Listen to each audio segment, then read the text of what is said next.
为着要保障外送员的权益，立委是呼吁爱设专法。国民党团是推动这薪水的保障，若是民进党团是强调讲爱定运费，也佫有上加薪水的标准。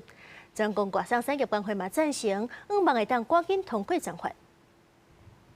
外送员不管是好天歹天，拢骑车伫大街小巷在送，满足真侪人的生活需求。但因算嘛是上无劳动保障的族群之一。外送产业登陆台湾是从2012年开始到现在为止，外送员都处于一个非常不公平的劳动状态，没有任何薪资保障。今天可能跟你说啊，我一单给你60块，明天就降到40块。国民党立委廖伟雄是做这会期维权委员会调委，伊表示讲已经甲外送平台管理和作业人员权益保障法的草案列作优先法案，会伫拜三第一摆来排审，希望透过明确的立法保障外送员的权益。可以来推动所谓提出薪资的最低的保障哦，它的这个底线的保障，还有职业保险的分摊费用，以及平台演算法的透明度跟申诉程序的制度化。国民党团的版本是希望订定合理的外送费的标准，要求演算法爱透明，设立申诉机制，